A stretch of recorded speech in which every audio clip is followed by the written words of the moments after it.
AM 560. The Answer. Good morning, Dan and Amy. Brett Kavanaugh's interview with Martha McCallum, as well as his wife Ashley, interviewed by McCallum yesterday night. And here's what Brett Kavanaugh said in terms of a blanket statement on the topic. And I know I'm telling the truth. I know my lifelong record.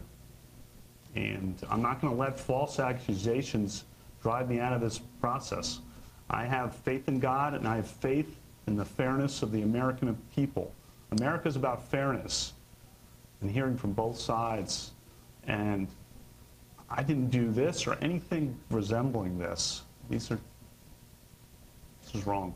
This is wrong. To help us interpret the postings in Brett Kavanaugh's high school yearbooks and other matters on topic, we're pleased to be joined by Howard Kurtz. He's the host of Media Buzz on Fox News Channel, also the author of the book Media Madness, Donald Trump, the Press, and the War Over the Truth. Howard, thanks so much for joining us. Appreciate it. Thank you. The media madness that I read about in the book has gone to full insanity, hasn't it? Well, that's yeah. Let's talk specifics. So, what did you think of the decision by the New Yorker to run the Ronan Farrow piece about the second accuser, particularly when even the New York Times wouldn't bite on it? Right. In fact, the New York Times spent at least a week talking to several dozen ex-classmates of Judge Kavanaugh.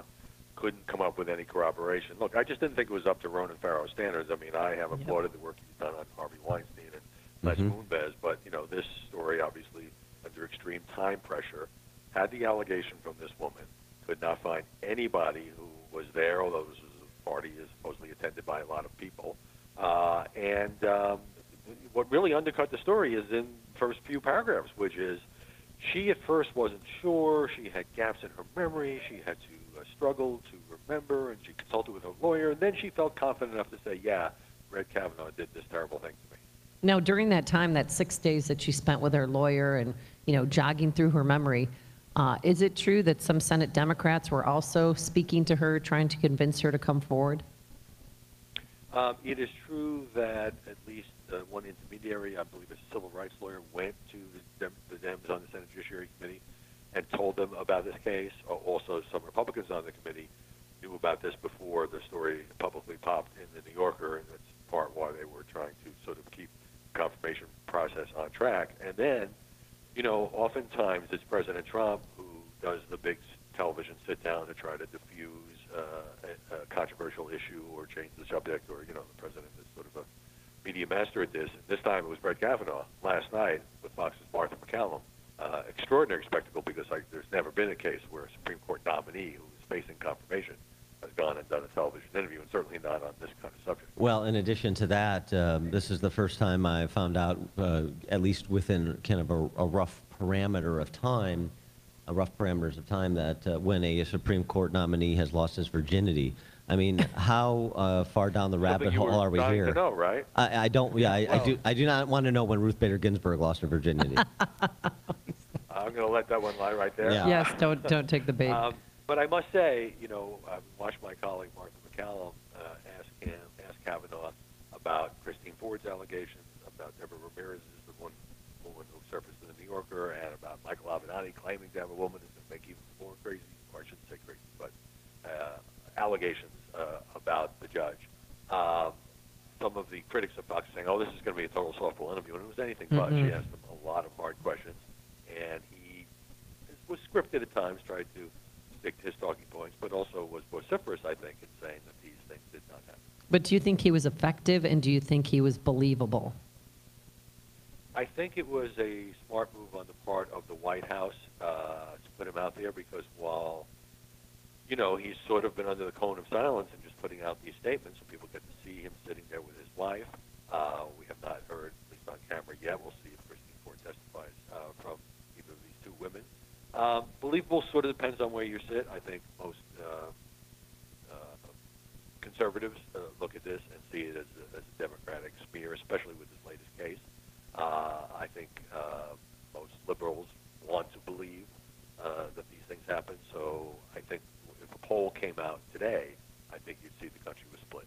Yeah, well, probably so. And Mitch McConnell on offense yesterday as well on the Senate floor, which is somewhat unusual for McConnell. But the thing with Kavanaugh, regardless of whether you think he's credible or not, informed largely on your political persuasion, I would say Democrat senators better bring their A game on Thursday if they want to rattle this guy. I would say that's true. I would also look at the other side and say, obviously, with 11 Republican male members of the Judiciary Committee, they're going to have to be cautious in questioning Christine Ford if indeed this hearing comes up on Thursday. But at the same time, she should be pressed on her claims because, again, where are the eyewitnesses? Where is the corroboration? It's one of the fascinating things. I write a lot in Media Madness about President Trump often defying his aides and making, incendiary charges on Twitter or saying things that set off these firestorms. And his aides have a term for it. It's called defiance disorder. In this particular case with Kavanaugh, he hasn't really done much defiance. There was the one tweet, which brought a lot of media criticism, where the president said, well, if this was as bad as Christine Ford says, why didn't she report it when she was 15? Obviously, a lot of women decide it's a very personal decision not to report sexual assault, again, if this happened. But the president has been unusually disciplined. Even some in the media who are not big fans of the president are having to acknowledge that he has been careful and restrained in his commentary on all this. And then you have the goofy Stormy Daniels lawyer, Michael Avenatti's claim that there's evidence about an alleged gang rape. What do you know about that? I know what I've read Avenatti popping off on Twitter about, and I always feel like I don't even think anything Avenatti says should be covered until and unless he produces somebody with a name and a face who wants to make these allegations, and then journalists should be skeptical and investigate them. He has a habit of teasing, I've got a CD, it's got all kinds of stuff on it, and then he doesn't deliver. Yeah. And obviously, he wants to run for president. He's a huge partisan. The guy has been on television every 10 minutes since he got into the Stormy case. So a little caution, folks. I would, second that emotion for sure. And just sticking on the topic, since this is the space in which you're an expert, I mean, how slimy is the D.C. press corps? The New Yorker piece is one thing. The Daily Beast yesterday, there might be as many as four accusers of Kavanaugh, just trying to kind of further the story and pile up the numbers. When the third was refuted by local law enforcement in Maryland, they're not investigating any additional claim against Kavanaugh. No report has been made, and no name has surfaced. And then the fourth is what we were just referencing, Michael Avenatti, Stormy Daniels' primordial attorney, bloviating on Twitter. And that's enough for a news outlet to report, we're up to 4. Well, I would never write such a story. And at the same time, I think some in the Washington press corps have shown some restraint when it comes to these very sensitive and yet unproven allegations. And then, as I say, the New Yorker piece, it's hard for me to see, given the holes that are acknowledged in the piece itself, and the fact that some of the people who were named by this new woman, Deborah Ramirez, as being at the party, said they don't see anything, they don't recall anything. So it seems to me to be unproven. But I will say this, and that is, I think this has the potential to backfire. There's a lot of media coverage about every accuser who comes forward, regardless of complete lack of substantiation. It's going to fuel Republican charges that this is a coordinated smear attempt. And we just had Christine Ford. It was, seemingly one potential problem for a guy who's had a pretty stellar career in Brett Kavanaugh. But now that other women are coming forward, and I would never say women who believe they have been wrong should come forward, but I think it's all getting conflated into one big story. And if the stories that are potentially more serious get thrown in with the Avenatti stuff, I think it hurts the cause of those who want to defeat them. He is Howard Kurtz. He's host of Media Buzz on Fox News, author of the book Media Madness, Donald Trump, the Press, and the War Over the Truth. Howard, thanks so much for joining us. Appreciate it. Great to talk to you guys. And he joined us on our turnkey.pro answer line.